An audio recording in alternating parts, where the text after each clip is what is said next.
Avant de plonger dans cette histoire incroyable, pensez à vous abonner à la chaîne et à activer la cloche.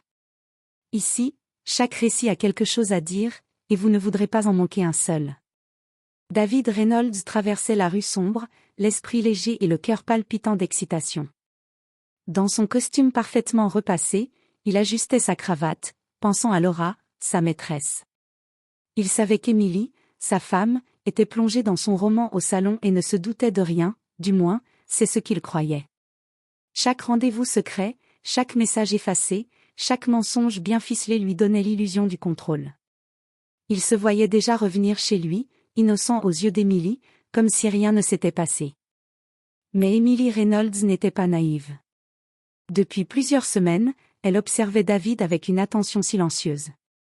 Les retards inexpliqués, les textos effacés, les appels mystérieux, chaque détail avait été minutieusement noté. Elle avait trouvé les preuves que David pensait avoir détruites, les avait rassemblées, et préparait son propre plan.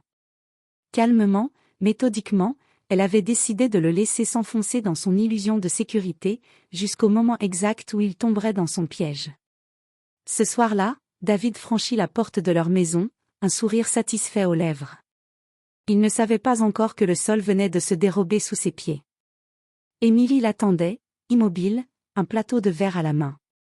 Derrière elle, une lumière douce illuminait le mur, et sur ce mur, un écran projeta toutes ces conversations compromettantes, tous ces rendez-vous secrets, chaque message caché. David resta figé, incapable de prononcer un mot. Le temps semblait s'être arrêté.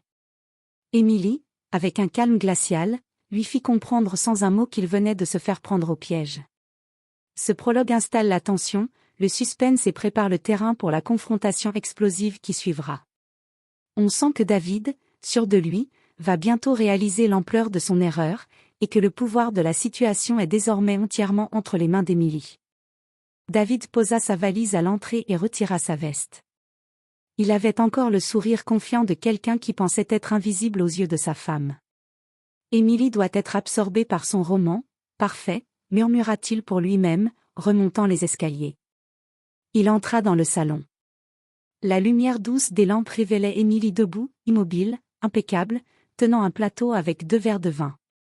À première vue, rien d'anormal. Mais quelque chose dans son regard le fit frissonner, un calme presque intimidant, une certitude silencieuse. « David » dit-elle enfin, sa voix douce mais tranchante. Il s'arrêta net, le cœur battant plus vite.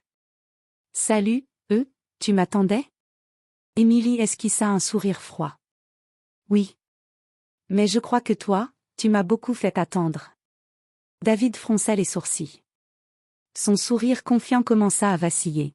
« Je ne comprends pas. » Emily fit un geste discret. L'écran derrière elle s'alluma, révélant toutes les conversations entre David et Laura.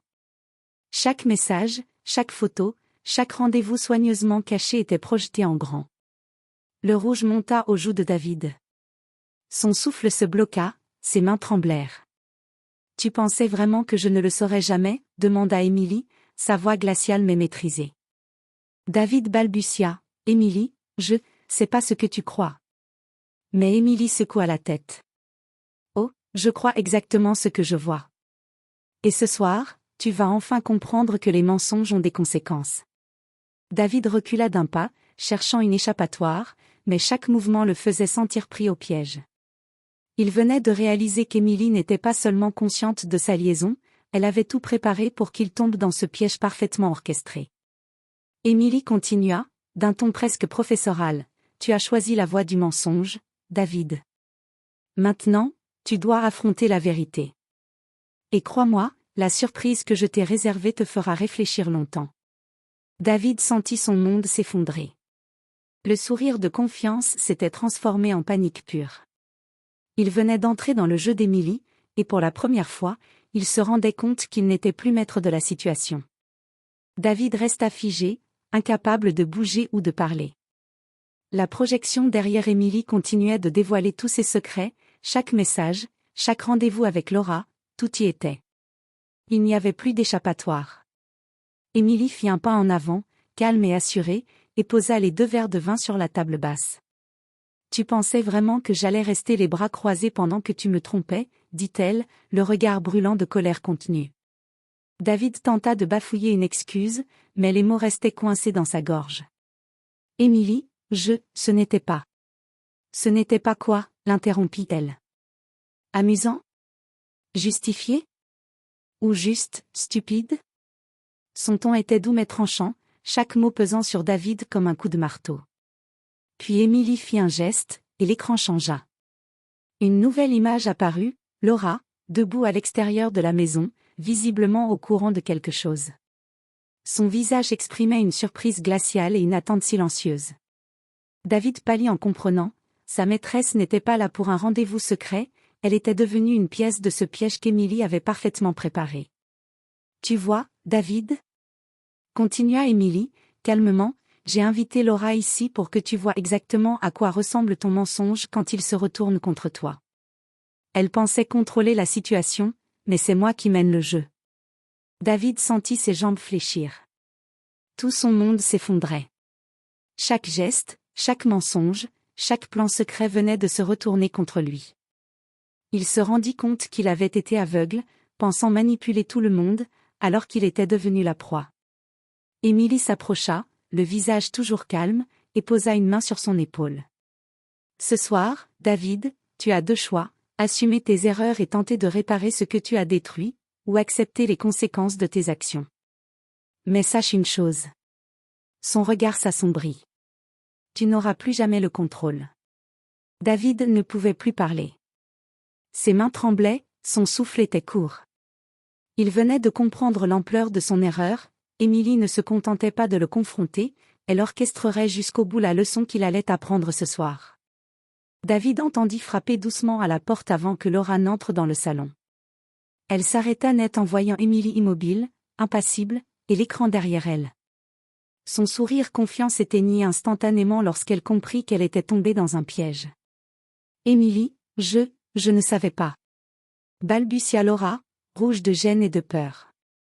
Émilie la fixa froidement. Tu pensais manipuler David, mais tu n'as rien compris. Ici, c'est moi qui décide.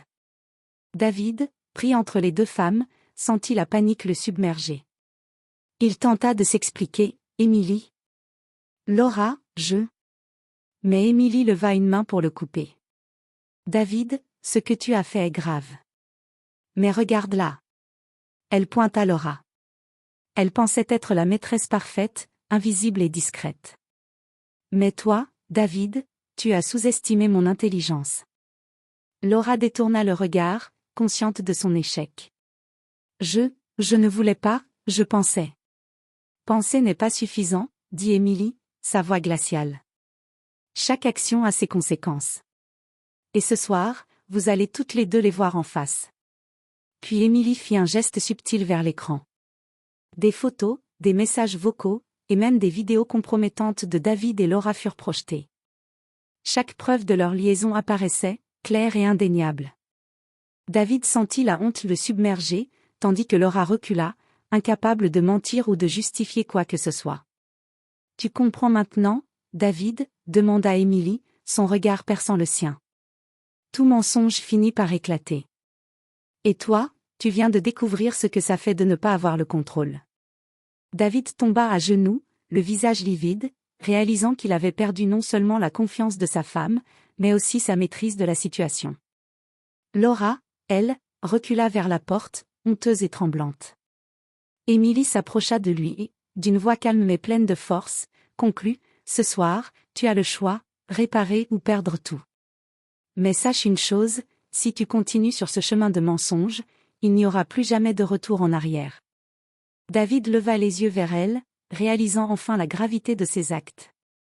Pour la première fois, il comprit que sous les apparences de routine et de contrôle, Émilie avait toujours eu le pouvoir. Et que son monde, construit sur des mensonges, venait de s'effondrer. David resta à genoux, le visage livide, les mains tremblantes. Son esprit tournait à toute vitesse, incapable de trouver une excuse qui puisse effacer ce qu'il venait de voir. Chaque mensonge, chaque rendez-vous secret, chaque trahison était maintenant exposé au grand jour. Émilie s'approcha lentement, son regard mélancolaire, déception et une autorité implacable. David, tu pensais pouvoir jouer avec moi, avec nous, sans conséquence. Mais ce soir, tu as appris une vérité essentielle, sous chaque façade, la vérité finit toujours par apparaître. David leva les yeux, presque suppliant. Émilie, je suis désolé, je ne voulais pas. Émilie secoua la tête. Désolé ne suffit pas. Les mots n'effacent pas les actes. Tu dois choisir maintenant ce que tu es prêt à faire pour réparer ce que tu as détruit. David sentit le poids de la responsabilité s'abattre sur ses épaules. Laura, toujours tremblante, s'était retirée dans un coin, consciente que sa présence ne ferait qu'aggraver la situation. David comprit qu'il n'avait plus le droit à l'erreur, il devait affronter ses conséquences. Émilie tendit la main et dit calmement, « Tu as deux choix. Option 1, admettre tes erreurs, te confronter à la vérité, et tenter de reconstruire ce que tu as brisé. Option 2, continuer à mentir et perdre tout ce qui compte pour toi. » Le silence tomba. David respira profondément, les yeux rivés sur Émilie. Il savait qu'il ne pouvait plus reculer. Chaque fibre de son être criait de fuir, mais une partie de lui voulait réparer, sauver ce qui pouvait l'être encore. Finalement, il murmura, la voix brisée par l'émotion, « Je veux réparer, je ferai tout pour regagner ta confiance, Émilie, tout. » Émilie hocha la tête, une lueur de satisfaction dans les yeux. « Alors prépare-toi, ce sera long, difficile, mais au moins tu as choisi la vérité. » Pour la première fois depuis longtemps, David sentit un poids s'alléger. Il avait été confronté à ses erreurs, humilié, démasqué, mais il avait également reçu une chance de rédemption. Il savait que rien ne serait jamais comme avant, mais il comprit que parfois, la vérité, même douloureuse, était la seule voie vers le pardon. Émilie se détourna, laissant David seul avec ses pensées, conscient que la leçon qu'il venait d'apprendre resterait gravée dans sa mémoire pour toujours.